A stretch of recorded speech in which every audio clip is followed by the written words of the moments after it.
সুপ্রভাত বন্ধুরা, আজ হলো 12 জানুয়ারি 27 পৌষ রবিবার। আজকের সকালের বিশেষ বিশেষ খবরগুলি হলো: বিজেপি অফিসে চূড়ান্ত হয়েছে অবৈধ ডিলিমিটেশন, বিস্ফোরক হাফিজ রশিদ আহমেদ চৌধুরী, নিয়ম মেনে পঞ্চায়েত ডিলিমিটেশন হতে হবে। এক বেদনাদায়ক সড়ক দুর্ঘটনা, হাইলাকান্দি নারায়ণপুর বাইপাসে দুটি বাইকের মুখোমুখি সংঘর্ষে ভয়াবহ সড়ক দুর্ঘটনা।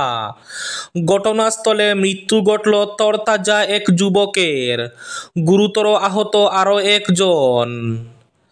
আগামী ফেব্রুয়ারি মাসের শেষে অথবা মার্চের প্রথম দিকে এডিআরই তৃতীয় চতুর্থ বর্গের চাকরি পরীক্ষার ফলাফল ঘোষণা মুখ্যমন্ত্রী ডক্টর হিমন্ত বিশ্ব শর্মার।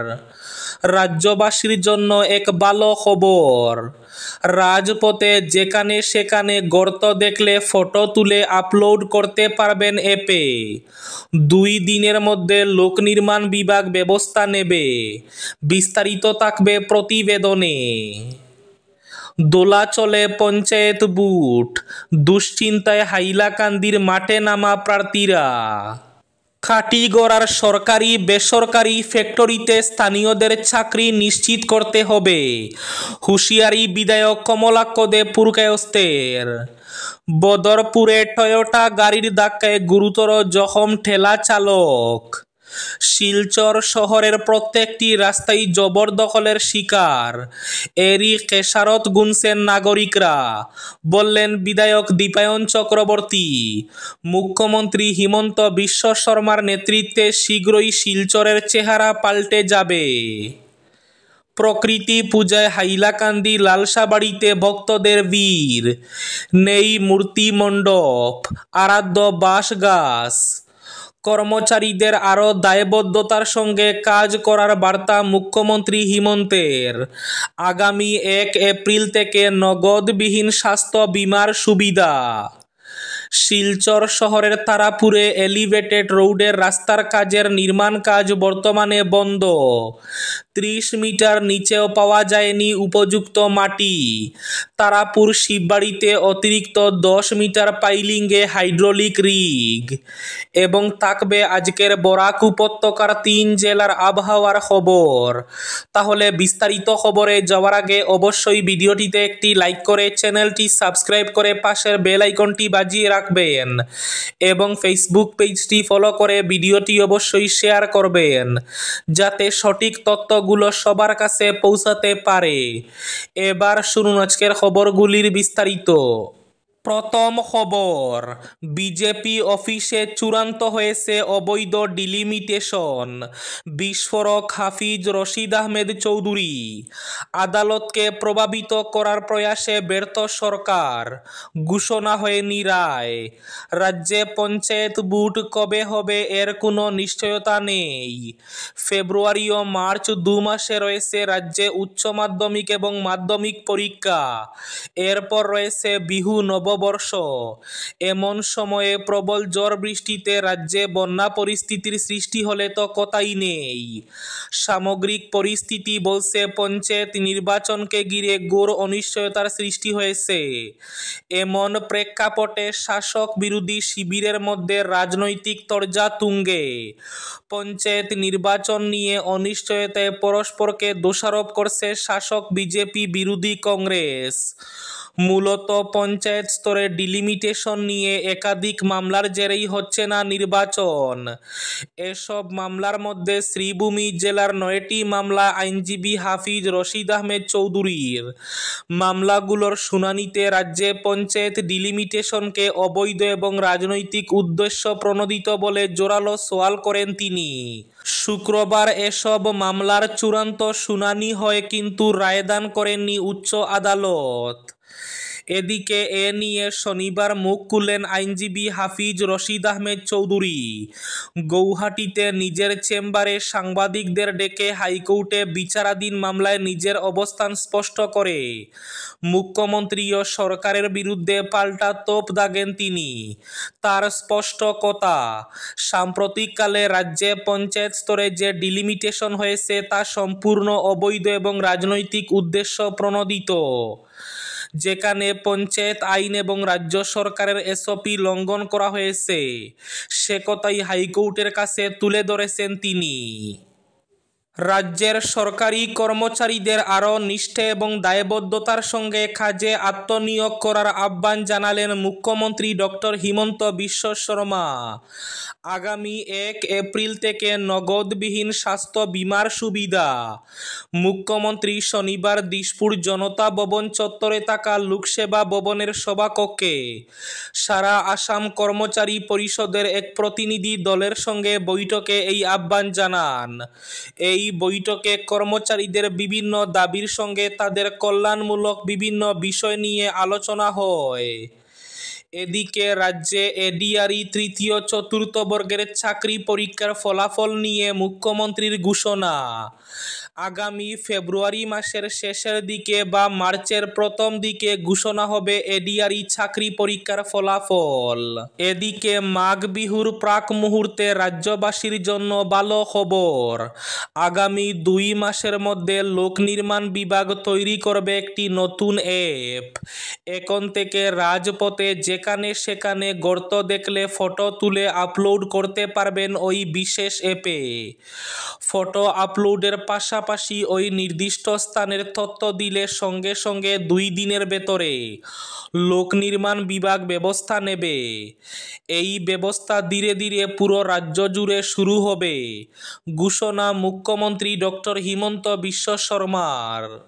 অত্যন্ত বেদনাদায়ক এক ঘটনা। হাইলাকান্দি নারায়ণপুর বাইপাসে 2টি বাইকের মুখোমুখি সংঘর্ষে ভয়ঙ্কর সড়ক দুর্ঘটনা।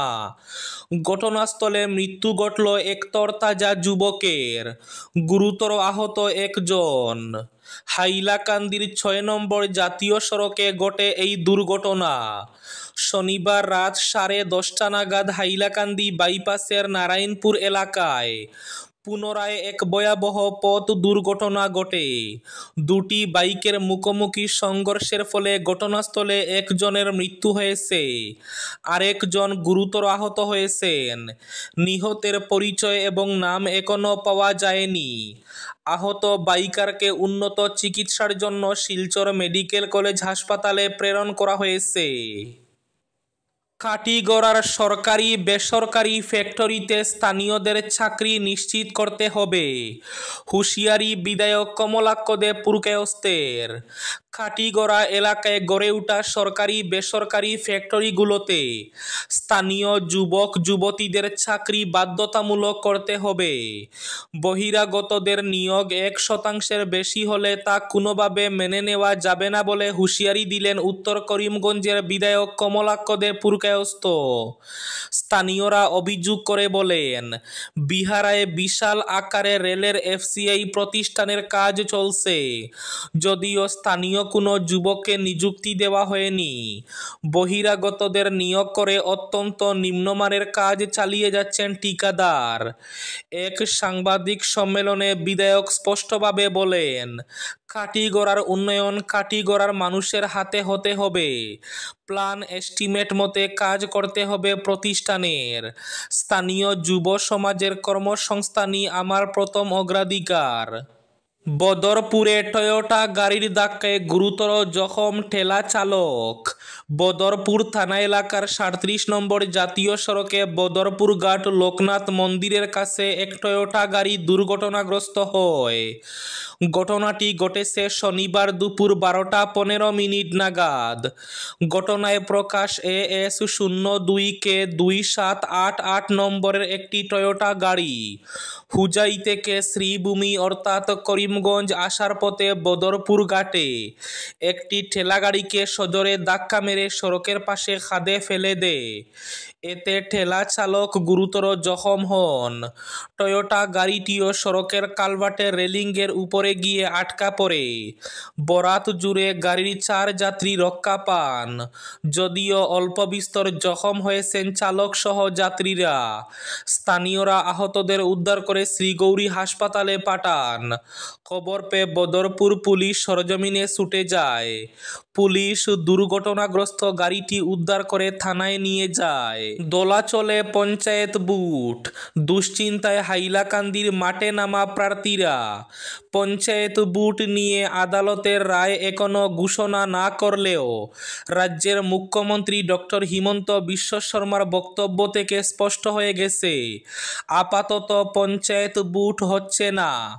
আর এই খবর নিশ্চিত হতেই শনিবার হাইলাকান্দি থেকে পঞ্চায়েত নিয়ে সম্ভাব্য প্রার্থীদের দৌড়ঝাঁপ রীতিমতো থমকে গেছে। মুখ্যমন্ত্রী হিমন্ত বিশ্ব শর্মা শুক্রবার রাতে স্পষ্ট করে জানিয়েছিলেন, আদালত এদিন রাত 12টার মধ্যে রায় ঘোষণা করলে তবেই হবে পঞ্চায়েত বুট, অন্যথায় আপাতত বুট অনুষ্ঠিত হবে না। কারণ সামনেই মাধ্যমিক শিক্ষান্ত এবং উচ্চতর মাধ্যমিক পরীক্ষা। এরপর বর্ষা ঘনিয়ে এলে পঞ্চায়েত বুট নিয়ে অনিশ্চয়তার ইঙ্গিত দেন মুখ্যমন্ত্রী। এর উপর আদালত যদি গাইডলাইন এসওপি মেনে নতুন করে যদি ডিলিমিটেশন করার নির্দেশ প্রদান করে, তবে বুটের চিত্র অনেকটাই বদলে যাওয়ার আশঙ্কা রয়েছে। শিলচর শহরের প্রত্যেকটি রাস্তাই জবরদখলের শিকার, এরই খেসারত গুনছেন নাগরিকরা, বললেন বিধায়ক দীপায়ন চক্রবর্তী। মুখ্যমন্ত্রী হিমন্ত বিশ্ব শর্মার নেতৃত্বে শীঘ্রই শিলচরের চেহারা পাল্টে যাবে, বললেন বিধায়ক। দলের ক্যাপ্টেন ভালো থাকলে প্রতিটি খেলোয়াড় সর্বশক্তি দিয়ে এগিয়ে চলে। একইভাবে অসমের বর্তমান মুখ্যমন্ত্রী ক্যাপ্টেনের ভূমিকা নিয়ে রাজ্যকে এগিয়ে নিয়ে চলেছেন। ভারতের সেরা 5টি রাজ্যের তালিকায় অসমকে নিয়ে যাওয়ার লক্ষ্যে কাজ করে যাচ্ছেন। এই উন্নয়নমূলক কাজের ফলে শীঘ্রই শিলচর শহরের চেহারাও পাল্টে যাবে, এই দাবি করেছেন শিলচরের বিধায়ক দীপায়ন চক্রবর্তী। শনিবার শিলচর 14 নম্বর ওয়ার্ডের শরৎপল্লী এলাকার রাস্তা এবং ড্রেনের কাজের শিলান্যাস অনুষ্ঠানে যোগ দিয়ে তিনি জানান, গত প্রায় 3.5 বছরে শিলচর শহরের ছোট বড় প্রায় 450-র অধিক রাস্তার কাজ হয়েছে, যা অতীতে কল্পনার বাইরে ছিল। তিনি জানান, মুখ্যমন্ত্রী পকি পথ নির্মাণ প্রকল্পের অধীনে শরৎপল্লী এলাকার রাস্তা এবং ড্রেন নির্মাণের জন্য 2023-24 অর্থ বছরে 51,15,000 টাকা মঞ্জুর হয়েছে। এই এলাকার বাকি অংশে রাস্তার জন্য ইতিমধ্যে প্রপোজাল পাঠিয়ে দিয়েছেন তিনি। তার কার্যকালে 14 নম্বর ওয়ার্ডের উন্নয়নকল্পে প্রায় 2 কোটি টাকার কাজ হচ্ছে বলে জানান তিনি। শিলচর শহরের তারাপুর শিববাড়ি রোডের প্রস্তাবিত এলিভেটেড রোড নির্মাণের কাজ শুরু হয়েও বর্তমানে আটকে রয়েছে। যে পরিকল্পনা নিয়ে কাজে নামা হয়েছিল শুরুতে, তা হুঁচট খেয়েছে নির্ধারিত কারিগরি ফর্মুলা না টেকায়। এর ফলে প্রকল্প নিয়ে বিকল্প পদ্ধতি নিতে হচ্ছে ইঞ্জিনিয়ারদের। এ অবস্থায় কাজ বন্ধ হয়ে পিছিয়ে গেছে। আজকের বরাক উপত্যকার 3 জেলার আবহাওয়ার খবর। আজ বরাক উপত্যকার 3 জেলার আকাশ ফর্সা থাকার পূর্বাভাস। শিলচর কাছাড়ে আজ সর্বোচ্চ তাপমাত্রা থাকবে 27 ডিগ্রি সেলসিয়াস এবং সর্বনিম্ন তাপমাত্রা থাকবে 13 ডিগ্রি সেলসিয়াস। শ্রীভূমি জেলায় আজ সর্বোচ্চ তাপমাত্রা থাকবে 26 ডিগ্রি সেলসিয়াস এবং সর্বনিম্ন তাপমাত্রা থাকবে 12 ডিগ্রি সেলসিয়াস। হাইলাকান্দি জেলায় আজ সর্বোচ্চ তাপমাত্রা থাকবে 26 ডিগ্রি সেলসিয়াস এবং সর্বনিম্ন তাপমাত্রা থাকবে 13 ডিগ্রি সেলসিয়াস। এবার শেষ খবরটি, প্রকৃতি পূজায় হাইলাকান্দি লালসাবাড়িতে ভক্তদের ভিড়, নেই মূর্তি মণ্ডপ আরাধ্য বাঁশ গাছ। প্রকৃতির আশীর্বাদ পেতে হাজার হাজার ভক্তের সমাগম ঘটে এই পূজাস্থলে। এখানে পুরোহিত মন্ত্র পড়ে শাস্ত্রীয় বিধিমতে পূজা করেন প্রকৃতিকে। এখানে আরাধ্য রূপে রয়েছে বিশাল বাঁশঝাড়। এক ব্যতিক্রমী পূজা। প্রতি বছর এই পূজা আয়োজিত হয়ে থাকে হাইলাকান্দি শহরের লালসাবাড়িতে। প্রতি বছর এখানে গোটা করে প্রকৃতির পূজা হয়ে থাকে। এই পূজা উপলক্ষে বরাকের বিভিন্ন এলাকা থেকে হাজার হাজার মানুষ আসেন আশীর্বাদ নিতে, আসেন পূজার প্রসাদ পেতে। এখানে কোনো মূর্তি নেই, নেই মণ্ডপও। এই ছিল আজকের সকালের বিশেষ বিশেষ খবরগুলি। ভিডিওটি অবশ্যই লাইক করে শেয়ার করে দেবেন।